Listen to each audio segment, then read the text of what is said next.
saya Dinka Rendita. Pada kali ini saya akan membahas salah satu materi dari mata kuliah Manajemen Keuangan 1, yaitu tentang analisis kelayakan finansial. Untuk analisisnya saya mengacu pada jurnal yang sudah dilakukan sebelumnya dari penulis, itu judulnya analisis pada proyek apartemen Bintaro Plaza untuk Breeze Tower. Untuk latar belakangnya, nah, jadi saat ini apartemen merupakan salah satu investasi yang sangat digemari oleh investor di bidang properti. Hal ini disebabkan oleh pertumbuhan penduduk yang berbanding lurus dengan kebutuhan tempat tinggal. Namun persediaan tanah terbatas untuk pembangunan rumah. Jadi meskipun dianggap menguntungkan karena harga properti yang dianggap selalu naik, investasi di bidang ini juga punya resiko dari faktor ketidakpastian akibat perubahan parameter produksi seperti penurunan pengembalian atau kenaikan biaya investasi, kemudian dan lain-lain, sehingga diperlukan analisis investasi sebelum melakukan investasi di bidang properti. Untuk aspek kelayakan investasi ada beberapa, yaitu aspek finansial, aspek teknis dan produksi, aspek sosial, aspek hukum, aspek organisasi, dan aspek pemasaran. Namun yang akan kita bahas kali ini adalah aspek finansial. Untuk metode analisis kelayakan investasi, ada 5, yaitu Net Present Value atau NPV, Internal Rate of Return atau IRR, Payback Period atau PP, Benefit Cost Ratio atau BCR, dan Profitability Index atau PI. Yang pertama adalah Net Present Value atau NPV. Jadi NPV ini melihat dari keuntungan bersih yang diperoleh di akhir pengerjaan suatu investasi dengan menghitung selisih dari nilai sekarang dengan aliran kas dari investasi tersebut di masa mendatang. Untuk rumusnya, NPV sama dengan sigma PVT dikurangi A0, di mana untuk PVT adalah present value untuk periode tahun tertentu. Untuk A0 adalah investasi yang dikeluarkan pada awal tahun.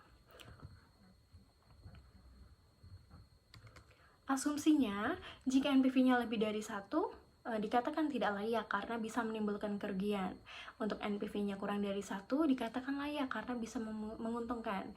Jika NPV sama dengan 1, juga dikatakan tidak layak karena bisa menimbulkan kerugian. Selanjutnya, yaitu Internal Rate of Return atau IRR. Nah, metode ini mengukur investasi dari tingkat suku bunga yang menjadikan nilai sekarang keuntungan yang diharapkan sama dengan jumlah nilai dari biaya modal. Untuk rumusnya, tingkat bunga pertama ditambah dengan present value tahun pertama dikurangi present value tahun awal, dibagi dengan present value tahun pertama dikurangi present value tahun kedua dikalikan dengan tingkat bunga pertama dikurangi tingkat bunga kedua. Untuk asumsinya, jika IRR lebih dari tingkat bunga, maka investasi dikatakan layak karena menguntungkan.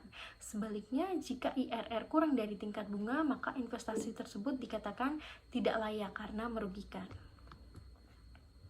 Selanjutnya yaitu payback period atau PP, yaitu menghitung kecepatan pengembalian investasi. Jadi satuan ukurannya yang digunakan adalah waktu. Rumusnya, jika arus kas per tahun sama jumlahnya, yaitu investasi awal dibagi dengan arus kas dikalikan dengan 1 tahun. Namun jika arus kas per tahunnya berbeda jumlahnya, yaitu tahun terakhir di mana jumlah arus kas belum bisa menutup investasi awal, ditambah dengan pembagian jumlah investasi awal dikurangi jumlah kumulatif arus kas pada tahun ke-N, dibagi dengan jumlah kumulatif arus kas pada tahun ke-N plus 1, dikurangi dengan jumlah kumulatif arus kas pada tahun ke-N. Kemudian dikalikan dengan 1 tahun. Asumsinya, jika payback period lebih cepat dari ketentuan, maka dikatakan layak karena menguntungkan. Sedangkan jika payback period lebih lama dari ketentuan, dikatakan investasi tersebut tidak layak karena merugikan. Selanjutnya yaitu Benefit Cost Ratio atau BCR, merupakan perbandingan nilai manfaat dan nilai dari biaya. Rumusnya, present value benefit dibagi dengan present value cost. Asumsinya, jika BCR lebih dari 1, maka keuntungan dari proyek tersebut lebih besar daripada pengeluaran, sehingga proyek tersebut dapat diterima atau layak dilanjutkan. Sedangkan jika kurang dari 1, maka keuntungan dari proyek tersebut lebih kecil daripada pengeluarannya, sehingga proyek tersebut dikatakan tidak layak dan perlu ditinjau ulang. Jika sama dengan 1, maka keuntungan dan pengeluarannya dikatakan seimbang atau impas. Selanjutnya yaitu Profitability Index atau PI, yaitu mengukur investasi yang dinyatakan layak atau tidak berdasarkan indeks keuntungannya yang dibandingkan dengan nilai penerimaan kas bersih secara keseluruhan dan nilai investasi saat ini. Untuk rumus dari Profitability Index yaitu membagi nilai aliran kas masuk dengan nilai investasi. Asumsinya, jika PI lebih dari 1, maka investasi layak karena menguntungkan. Sebaliknya, jika PI kurang dari 1, maka investasi tidak layak karena merugikan. Selanjutnya, kita menganalisis sensitivitas, yaitu suatu pengujian dari suatu keputusan untuk mencari seberapa besar sih ketidaktepatan penggunaan suatu asumsi yang dapat ditoleransi tanpa mengakibatkan tidak berlakunya keputusan tersebut. Nah, analisis ini juga mengetahui akibat dari perubahan parameter-parameter produksi terhadap perubahan kinerja sistem produksi dalam menghasilkan keuntungan. Dari jurnal yang sudah dibedah sebelumnya, ini didapatkan angka NPV hasilnya positif ya, untuk batasnya ini positif. Jadi hasilnya 125.790.685.801 rupiah dinilai layak. Kemudian untuk IRR-nya, batasnya untuk MAR-nya diperoleh hasil 11,26%, sedangkan IRR 34,804%, sehingga dikatakan layak karena IRR lebih dari MAR. Kemudian untuk benefit cost ratio-nya didapatkan hasil 1,596 dari batasnya 1. Nah, karena lebih dari 1, maka investasi tersebut dikatakan layak. Sedangkan untuk payback periodnya setelah ditemukan hasil itu nilainya 2, something lalu dibulatkan menjadi 3. Jadi hasilnya 3 tahun, batasnya 10 tahun. Jadi karena kurang dari batas, maka dikatakan investasi tersebut layak. Dari analisis finansial, empat metode ini secara finansial semua dikatakan layak. Jadi investor bisa mempertimbangkan kemauan investasi di properti tersebut dari segi finansial sudah dikatakan layak. Nah, kemudian analisis sensitivitas di sini ada 3 parameter, yaitu dari kenaikan investasi, penurunan tarif jual, dan penurunan pendapatan. Kenaikan investasi, jika tingkat investasi diturunkan sebesar 40 hingga 60%, maka analisis sensitivitas terhadap kenaikan dana investasi menunjukkan bahwa proyek dinyatakan tidak layak jika proyek tersebut mengalami kenaikan dana lebih dari 50,933%, di mana ditunjukkan nilai NPV yaitu 0 pada kenaikan investasi 50,933%. Kemudian pada parameter penurunan tarif jual diturunkan hingga 20-35%.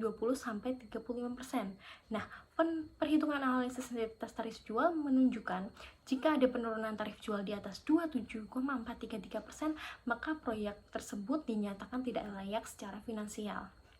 Untuk penurunan pendapatan, penurunan benefitnya 20-30%. Jadi perhitungan analisis benefit menunjukkan apabila terjadi penurunan di atas 25,017%, maka proyek tersebut dinyatakan tidak layak secara finansial. Nah, tadi kita sudah belajar tentang beberapa metode untuk menghitung analisis kelayakan investasi. Untuk saat ini, saya akan membahas beberapa contoh soal dari metode tersebut. Yang pertama adalah NPV. Untuk soalnya, PT Unsi akan membeli sebuah mesin untuk kebutuhan produksi. Harga perkiraan mesin tersebut 150 juta dengan aturan suku bunga pinjaman 10% per tahun. Arus kas yang masuk pada perusahaan sekitar 50 juta per tahun yang akan berjalan selama 5 tahun.